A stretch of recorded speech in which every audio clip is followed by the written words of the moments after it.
The National Hockey League has pulled the plug on its players taking part in the Beijing Olympics next month. The league made the official announcement amid a COVID-19 outbreak that has led to a temporary suspension of the season. By skipping the Olympic Games, the league will now use the originally scheduled break to make up missing games. So to discuss this further, I want to bring in Sean Shapiro of The Athletic. Sean, great to speak with you. I feel like this decision was inevitable because first the NHL suspended games between Canadian teams and American teams, then it suspended games until after Christmas, and now they finally made a decision on not attending the Beijing Olympics.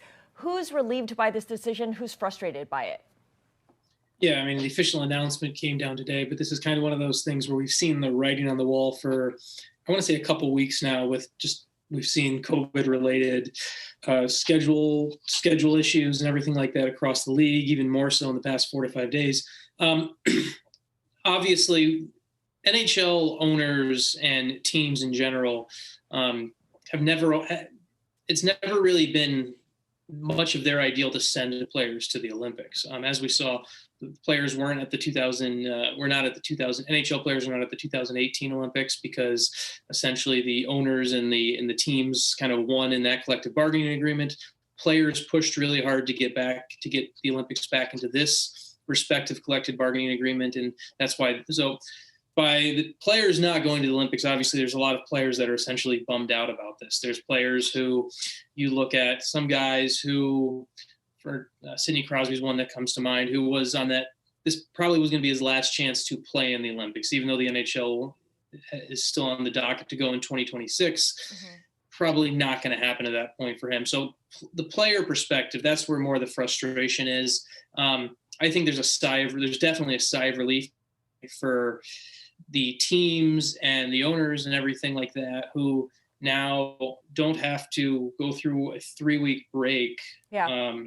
Don't have to go through a 3-week break in this season, and they get a little bit of that flexibility to try and make up some of these lost games. It won't be the easiest thing to do. It's definitely going to be quite the juggling act because rescheduling games is never the easiest thing. But the owners and the teams, bit relieved today, definitely relieved as this all came out. Players obviously frustrated, but yeah. I think at the end of the day, players were also getting to the point of they started to wonder if it was worth it as well, which is why ultimately it became a joint decision from the league and the Players Association, which I think is important to remember on this. It wasn't as simple as the league. No. So. And I imagine rescheduling the games when you share an arena is also going to be a challenge as well for a lot of these teams.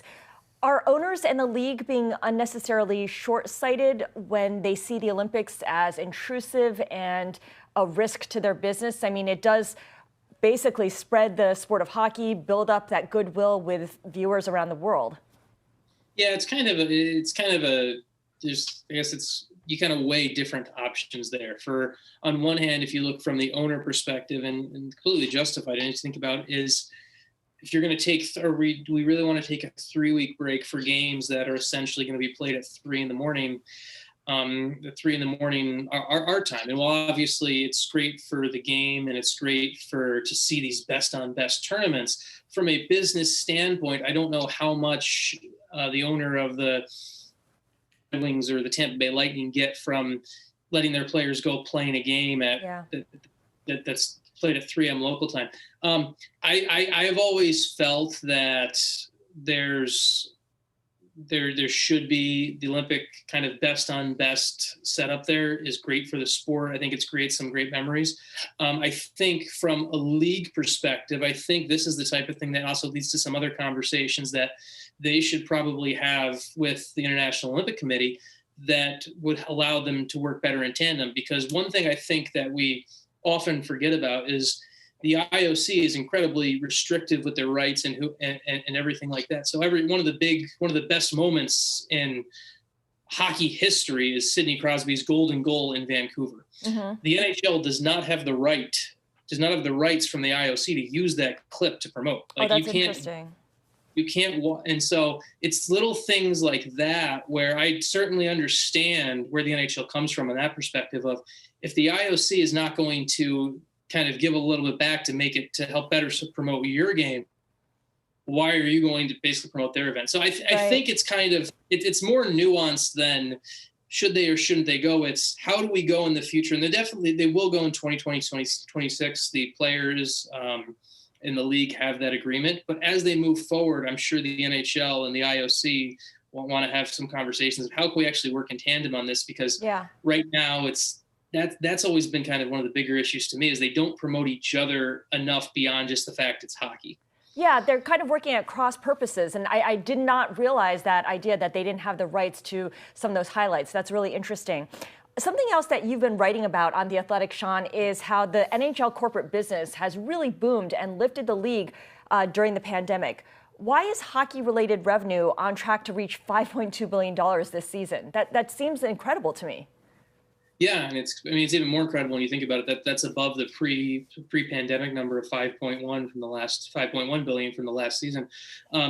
Hockey has always been a gate-driven league, and by gate-driven I mean more than about 60% of all revenue was coming from tickets, food and beverage at games, basically revenue related to people at the game. And one of the things that's really taken a step forward for the league within the last 12 months specifically is how much corporate business has really invested in the sport. And one of the biggest flashpoints for that was the new NHL TV deal with ESPN and Turner Sports. They went from a 10-year deal with NBC Universal to the 2 national TV deals with Turner and the Walt Disney Company, and that was kind of that kind of raised the value of the NHL. If you're looking at sponsors, like for example, one that recently partnered with the NHL is Chipotle. Mm-hmm.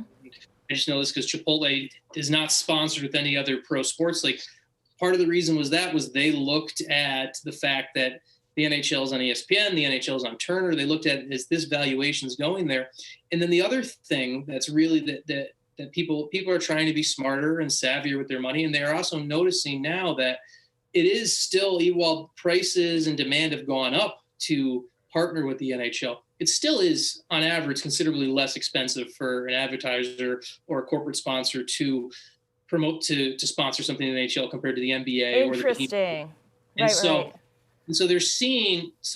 brands are seeing a much larger return of investment. While the NBA may have more viewers, or the NFL definitely has more viewers, you may not be reaching the same amount of people, but the cost that brands are seeing by getting with the NHL compared to having to pay more with the other ones, they're starting to see, okay, this is a smart business decision, and the NHL is kind of riding that wave right now. Okay, so it's a return on investment and relative value compared to some of the more popular leagues. Still, at the same time, when it comes to this new contract, this new streaming deal with ESPN, it can be complicated for fans who don't attend the game in person to be able to find the right game. It's not often shown on ESPN. When it is on ESPN Plus, that's an added layer of complication. Have the new streaming rights made things overly complicated for viewers? It's definitely, if you are a traditional North American sports fan, it has kind of been a bit of a sticker shock type moment where games on ESPN, it's a national TV game, when really it's a national streamed game. And so it's kind of been a bit of a sticker shock for the traditional North American fan. In general, though, it's kind of where we're going to be going with sports deals in the future. We've seen it in the United States. You look at the English Premier League, Serie A, you look at international soccer leagues, and so much of that is built around these streaming deals. And the ESPN NHL deal is kind of the first foray into a North American domestic league that's really going into that. And even the new NFL deal that the new TV deal they signed, which I believe starts in 2 years, is I believe when it starts, but there's going to be an exclusive Amazon game, and people are going to have to stream to watch that NFL game. We'll have to get Amazon Prime or whichever one it is. Yeah. So it's definitely led to some complications and frustrations. There definitely could have been much better messaging from the league and the teams, I believe, in better communicating this. But at the end of the day, it's also kind of, we'll look at this 4 or 5 years from now and realize this was all just kind of the first step in, this is where we're going with all of these TV deals, because as people try to beef up and build their streaming services as something to build more subscribers, these are the type of deals they're going to be after, whether it's the ESPN Pluses or the Paramount Pluses or the Peacocks or whatever it is. Really interesting that the NHL is a bit ahead of the curve here then when it comes to the professional sports leagues in coming up with these kinds of streaming deals. Sean, really appreciate your joining us and giving us your perspective.